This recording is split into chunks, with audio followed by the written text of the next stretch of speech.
As we have discussed gallstone, discuss the hepatobiliary system, discuss terminologies related to the gallstone and causes of obstructive jaundice, as well as the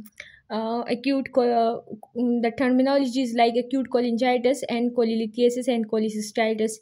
Now, moving towards the cholecystitis. In cholecystitis, basically, due to the stone, the inflammation of the gallbladder occur, which is called acute cholecystitis. In this acute cholecystitis, if recurrent inflammation occur in the gallbladder, this can lead to if stone stuck here in the neck of the gallbladder, this can lead to the accumulation of the bile within the gallbladder, and when fluid accumulate anywhere, bacterial infection can occur and suppuration can occur and lead to the empyema, pus formation in the gallbladder. Pus in gallbladder is called empyema.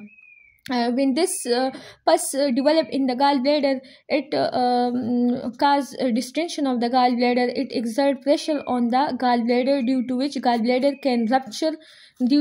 can rupture and can lead to when gallbladder rupture, it can lead to biliary peritonitis. It can lead to peritonitis, that is the inflammation of the peritoneum, but the biliary peritonitis due to bile, which is also called chemical peritonitis. Then we have discussed two complications: empyema of the gallbladder and biliary peritonitis. Then, due to this distension of the gallbladder due to pus accumulation, the blood supply of the gallbladder get compromised, and the gallbladder wall undergoes some necrotic changes and some fibrosis, and these necrotic changes are basically called gangrenous gallbladder. When the necrotic changes occur in the wall of the gallbladder due to compromised blood supply, it is called gangrenous gallbladder. This is the third complication. Then, due to chronic infection, calcification of the wall of the gallbladder occur. Calcification and stiffening of the wall of the gallbladder occur, which is called porcelain gallbladder. In this gallbladder, carcinoma can develop in the gallbladder. If we do not treat it on time, then carcinoma can develop. Now to pick the scenario of the acute cholecystitis and the cholelithiasis, four important factors are important. It occur in female. It occur at the age of 40. It occur in fatty female, and it occur in fair female. That is 4F. And its pain is basically the pain in the upper quadrant of the abdomen. This is the abdomen. This is the upper right quadrant of the abdomen. This is the left quadrant. Gallbladder is situated in the right quadrant. When pain occurs in the right upper quadrant of the abdomen, it will radiate to the back of the scapula. This pain will radiate to the back of the scapula. Pain, the nature of the pain will be colicky pain. Colicky means the gallbladder will try to contract to relieve the obstruction. If there is obstruction in the neck of the gallbladder will contract to push out the stone to relieve the contraction, and this will result in a pain called the colicky pain, and this pain will radiate to the back, and this pain is usually associated with fatty meal, comes after eating fatty meal. Now we have understand the risk factor of the cholecystitis. We have understand some clinical feature that is pain, which is colicky, which is radiating to back, and which comes after fatty meal. And now we are going to discuss some investigation related to the gallstone and acute cholecystitis. Basically, this acute cholecystitis occur due to gallstone. That's why I have discussed it with the gallstone. Now the terminologies related in investigations are in investigation. Basically, we first do the LFTs, liver function test. In liver function test, bilirubin will be raised because there will be obstruction of the CBD, and alkaline phosphatase will be raised in the obstruction of the common bile duct. In the then after LFTs we do ultrasound. This is the most important investigation in diagnosing gallstone. In the ultrasound, a single hyperechoic area with a black shadow posteriorly will be seen. Then we can do ERCP and MRCP. Basically, we will understand these terms in this lecture. What is ERCP? In ERCP, a flexible tube is passed through the mouth to the esophagus and to the stomach, from the stomach to the duodenum, and at the ampulla of Vater, where the common bile duct open in the duodenum, we will exert this flexible tube and will enter it to the common bile duct.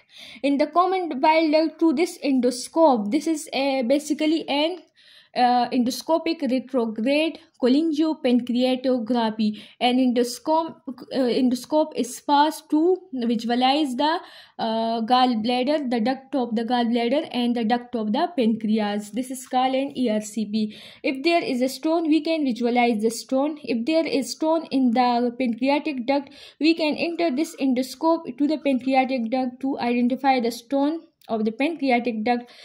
And sorry,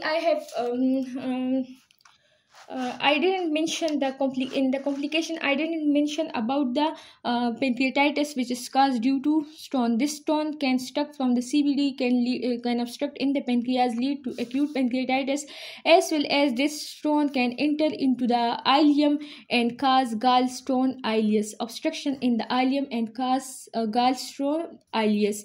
When this stone obstruct in the pancreas, then we can visualize it through an endoscope. And we can also remove the stone through this endoscope, as well as we place stent in the CBD to keep the CBD open. The therapeutic function of the ERCP, the investigative, that is the diagnostic function of the ERCP is to visualize stone, while the therapeutic function of the ERCP endoscope, that is the flexible tube, the therapeutic function is to remove this stone. How will we remove this stone? We will remove this stone by choledochocholithiasis. In choledochocholithiasis, we will remove this stone by endoscopic papillotomy. There is a sphincter between the duodenum and the at the ampulla of Vater, there is a sphincter. We will cut this sphincter and will increase the opening. The area where the CBD opens, will increase that area and will enter the endoscope and will remove the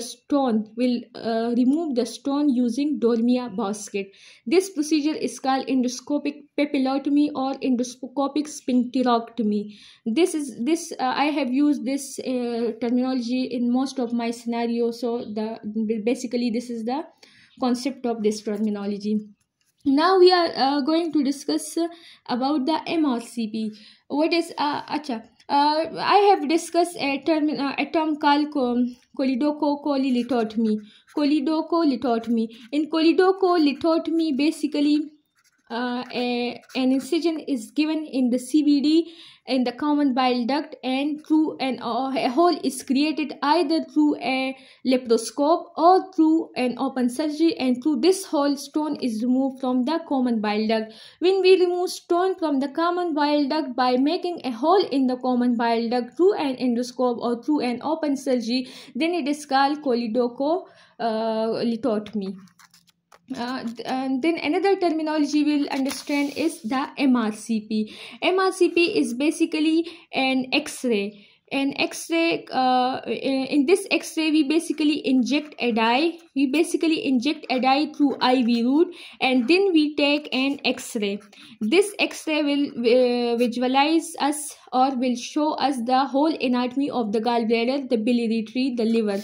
This will give the information of this duct, the bile, the gallbladder, the liver, and all the biliary system, and the pancreas, as well as the duodenum. This is called MRCP. This is a non-invasive investigation of choice for the stone in the CBD. For any obstruction in the CBD, we basically do these two procedures. Then we will understand another terminology. I have forgotten. There was another terminology related to the gallbladder. when I remind it, I will discuss it with you people. There was another terminology used in the gallbladder. In my scenario, I have used another terminology called the T-tube cholangiography.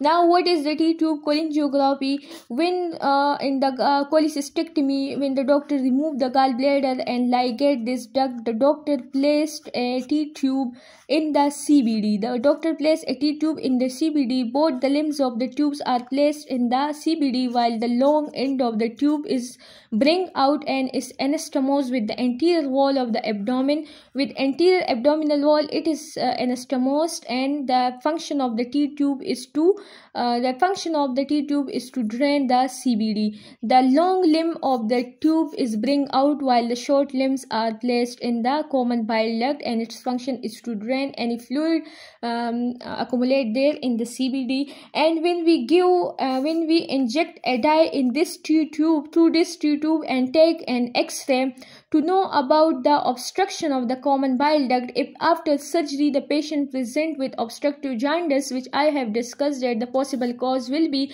ligated CBD or clipped CBD, then to know about that obstruction, we basically do a T-tube cholangiography, which is an X-ray. A dye is injected to the T-tube, and this dye is basically passed, as this is a T-tube. If the dye is injected, the dye will pass in the CBD. If there is obstruction in the CBD, or if there is ligated CBD, the dye will unable to pass upward in the duct, due to which we will know that there is obstruction of the common bile duct. This is called the T-tube cholangiography. These were the basic terms used in the gallbladder scenarios. Now I have discussed all these terms. If you people are liking my video, please subscribe my channel and share it with more students. Thank you.